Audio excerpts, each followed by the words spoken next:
RTP. Doña Alondra Enríquez ya está con nosotros. Bienvenida sea usted. Muy buenos días, qué placer saludarles en esta mañana. Para mí un gusto compartir con ustedes y con toda su audiencia. Bueno, Golden Social Suite. ¿Ah? Adelante, querida Astrid. Estimada Alondra, ¿cómo está?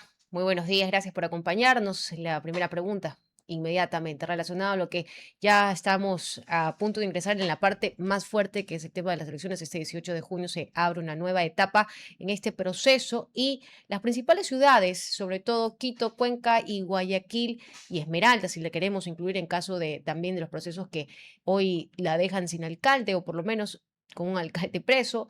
¿Cómo se presentan en redes sociales? ¿Cuáles serían esas figuras que comienzan a aparecer para estas ciudades que no, por ejemplo, sus alcaldes actuales o están en procesos de investigación o han decidido renunciar a una reelección? Bueno, quisiera arrancar mencionando cómo va el panorama de, digamos, la joya de esta elección, que muchas de las veces se cree que la disputa electoral en época seccional siempre va a estar centralizada coyunturalmente por Quito, ¿no? Es la capital política, donde de alguna forma confluyen todos los poderes del Estado. Sin embargo, en este caso, la atención electoral y del país está en la provincia del Guayas. Guayas ha sido una provincia que ha venido con varios incidentes que obligan a la ciudadanía en general, al país entero, a estar muy atento de lo que está pasando ahí. Hay dos escenarios importantes. El primero es los escenarios post prisión del alcalde Aquiles Álvarez, y también cómo ha ido evolucionando la conversación en redes sociales tras la salida de la prefecta Marcela Guiñaga. Ahí lo que nosotros detectamos, al menos en la conversación digital, es que en la provincia del Guayas existe hoy un como espacio de orfandad política, pues la gente tampoco ha tenido mayores respuestas de las dos fuerzas que hoy tienen como las posibilidades de poder posicionar de mejor forma a sus candidatos. Por el lado de la RC ha habido un hermetismo muy interesante respecto a los nombres y a las figuras que podrían participar tanto en la alcaldía de Guayaquil como en la prefectura del Guayas. Y en el lado de ADN se han ido arreglando sobre todo algunos actores con miras a posiblemente tener este interés, ya sea de la alcaldía de Guayaquil y la prefectura del Guayas. Y también han emergido otro tipo de actores como Jan Topic, que ha iniciado una campaña muy interesante, y yo podría decir que es el primer candidato que ha empezado una comunicación directa desde lo digital, apuntalando a uno de los dolores que sigue siendo la mayor preocupación de esa provincia en particular, que es la seguridad. Y nosotros hemos medido algunos nombres para ver cómo les está yendo en la conversación en redes sociales. Alondra, ¿cómo está usted? Muy buenos días. Solamente algo relacionado al señor Topic. Iniciar una campaña, pero sin definir a qué. De lo que usted percibe ya tiene claro a qué sería. Sí, más vale a nivel de la lectura de comentarios, vemos que tiene muchísimo, ha llamado la atención mucho su nombre, sobre todo para la alcaldía de Guayaquil. Okay.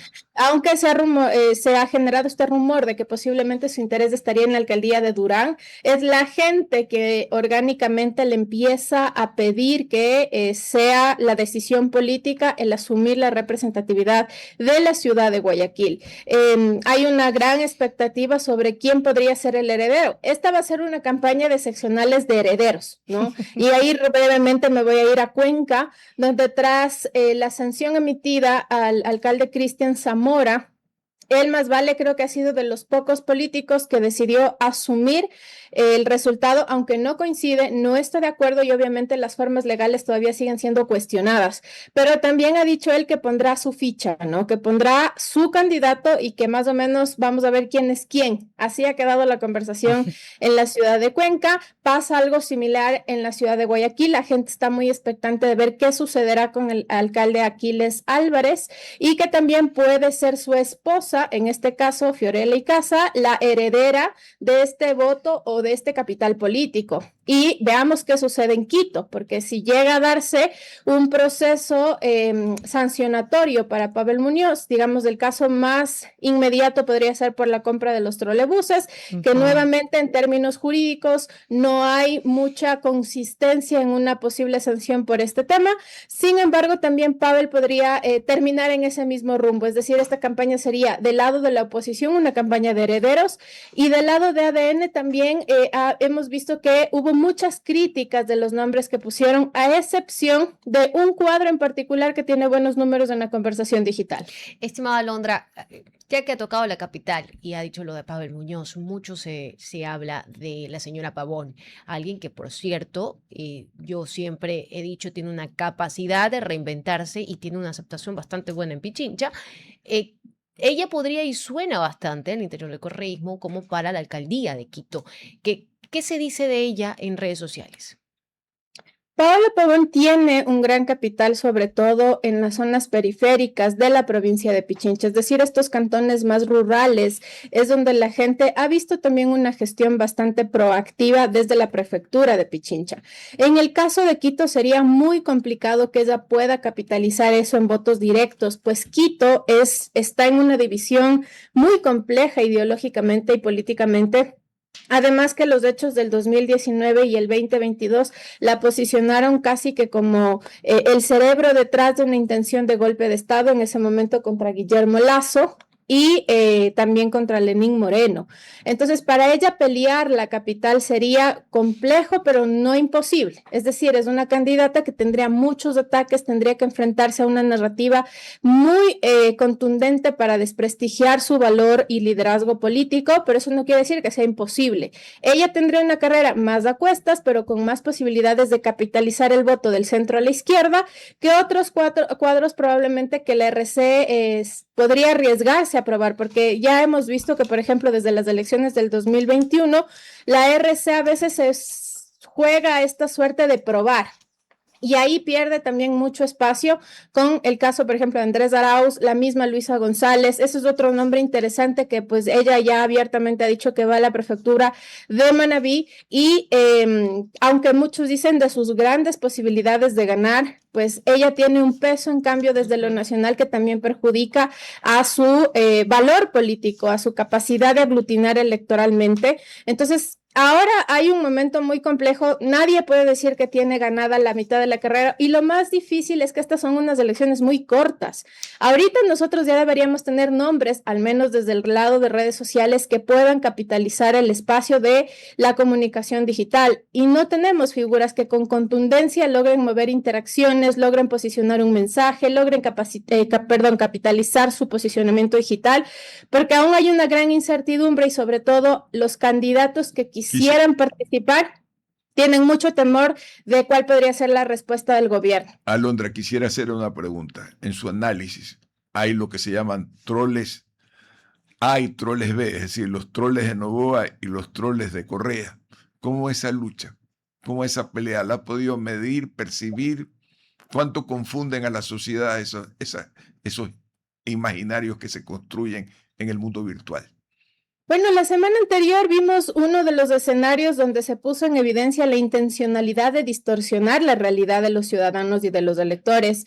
Lunes amanecimos con los audios del caso Progen, más o menos salieron entre domingo 8 de junio domingo 7 de junio, lunes 8 de junio. A miércoles teníamos los audios en el caso Porsche, por ejemplo. Entonces, ahorita sí hay desesperación, al menos de las dos fuerzas políticas más importantes, con esta intencionalidad de generar un desgaste y generar también una cadena de desprestigio que los pueda debilitar con miras a las elecciones seccionales.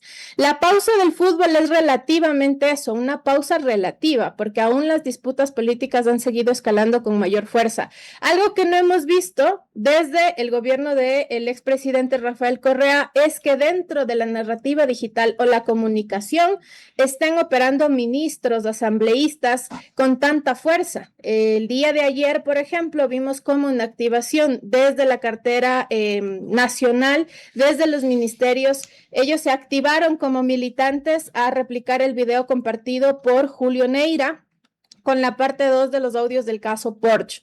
Entonces, y algo similar ha sucedido con el correísmo, por ejemplo, pero no para desmentir esos audios, más vale, eso sí me ha sorprendido. El correísmo venía operando comunicacionalmente muy orgánico, muy alineado a las directrices que se planteaban desde el partido. Sin embargo, la fractura que ha existido a partir de la divulgación de estos audios dentro de la RC ha generado que el expresidente Correa se defienda solo de esos audios.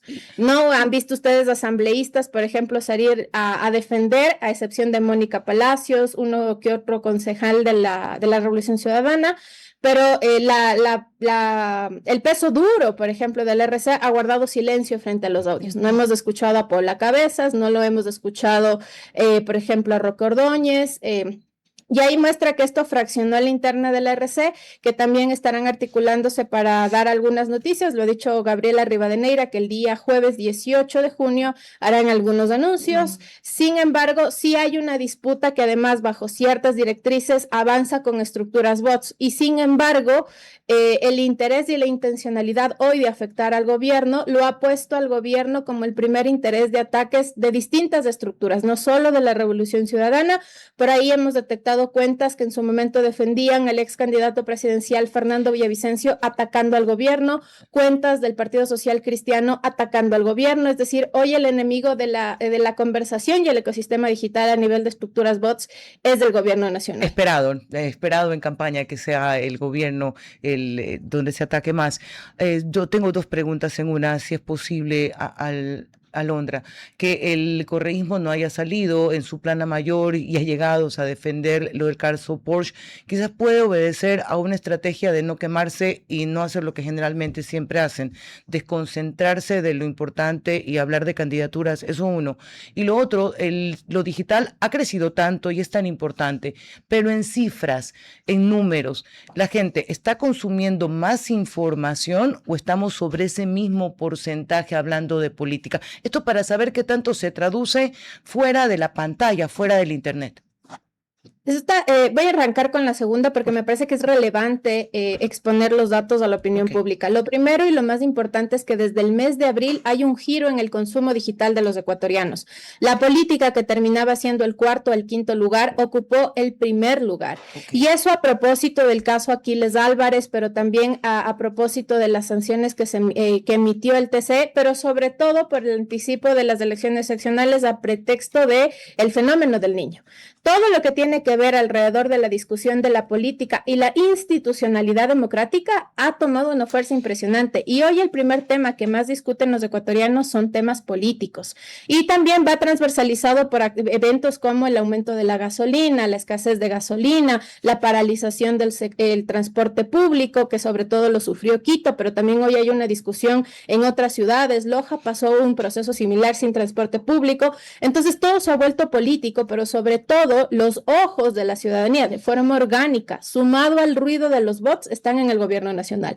El segundo tema que hoy más se discute evidentemente es del entretenimiento, el fútbol, la gran expectativa que hay en todo un país sobre la participación de la selección en este mundial y algunos debates interesantes a nivel deportivo. Entonces, sí hay un cambio en esa conducta. Y para cerrar más vale con la primera pregunta, definitivamente hoy tendrá que ser un reto significativo para los liderazgos y para los cuadros políticos el entender los tiempos desde las redes sociales, porque hay una mayor atención también de la audiencia frente a este tipo de discusiones. Y eso de alguna forma obligará a que regresen a ver con mucha rigurosidad cómo va no solo el perfilamiento de los candidatos, sino que las discusiones importantes del Estado y del gobierno toman mucha fuerza desde redes sociales. Doña Alondra, hay un principio del marketing político que dice la metáfora del poder.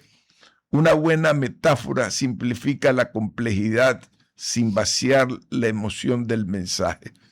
Usted que maneja redes, ¿cómo se vería esa metáfora que podría llegar al corazón de las diferentes regiones del país? ¿Cómo debe estar construida esa metáfora? Bueno, definitivamente la ciudadanía ha quedado también en un espacio de mucha inconformidad, lo que obliga a que los políticos en principio lleven mensajes de mucha cercanía y de mucha empatía frente a la necesidad y el dolor que hoy tiene el Ecuador y lo evidencia en la conversación de redes sociales.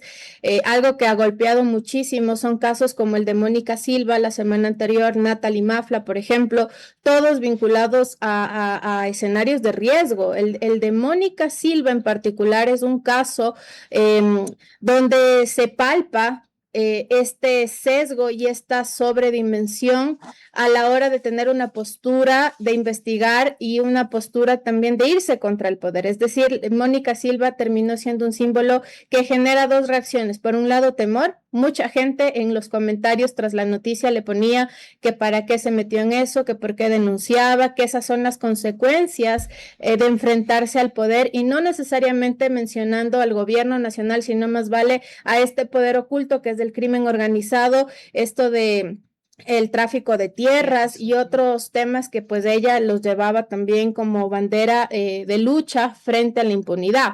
Entonces, ese es uno de los casos más inmediatos y en el caso, por ejemplo, de Natalie Mafla, el mensaje también fue un mensaje que generó aún más pánico, sobre todo aquí en la ciudad de Quito, sobre en qué condiciones hoy las mujeres salen a espacios donde pueden ser vulneradas, porque es un caso que todavía no termina de cerrar bajo qué condiciones se da el deceso de Natalie Mafla. Entonces, hoy sí va a ser muy complejo que estas intencionalidades de un mensaje autoritario, dictatorial, tiránico, logren calar en la necesidad electoral de los ciudadanos. Esa fue una estrategia muy necesaria en el 2023 e incluso en el 2025, frente a esta guerra que se ha instaurado con el crimen organizado y la lógica de que el poder tiene que estar en el Estado. El problema es que la ciudadanía entiende también al poder del Estado en función de la política social y la política pública, y eso ha sido una gran debilidad del presidente Daniel Noboa porque no ha logrado aterrizar ni en resultados palpables para la gente, pero tampoco en su discurso, porque se mantiene en esta línea un poco más contundente. Alondra, como es la última pregunta y ya nos pasamos el borde del tiempo, le rogaría que le haga la respuesta con un poquito más de digamos, un poquito, lo más corto que pueda. Adelante, Astrid. Va directo, estimada Alondra, con las mediciones que usted hace, no solamente de género, sino también de los grupos etarios. Hoy las organizaciones políticas aprovechando un titular que leímos, apuran a incorporar a jóvenes dentro de las listas, dentro de su medición. ¿Qué tanto es el porcentaje de los jóvenes que pues infieren en estas conversaciones? Es necesario, pero también la gente ha quedado con un mal sabor con perfiles como el de Dominique Serrano, Camila Cueva y otros cuadros que lejos de poder posicionar a la juventud como ese perfil fresco, novedoso y que puede aportar en una visión más nueva, más pragmática, le puedan aportar a la política. La gente hoy sí siente un rechazo. Incluso los mismos jóvenes no tienen esa intencionalidad de participar con una representatividad de valor. Así que ese, por ejemplo, será un gran reto, buscar cuadros probos que puedan apelar a un discurso y a un perfil adecuado frente a esto que es, digamos, un reglamento y que no la gente está muy convencida de que eso tenga que ser así. Gracias, Alondra. RTP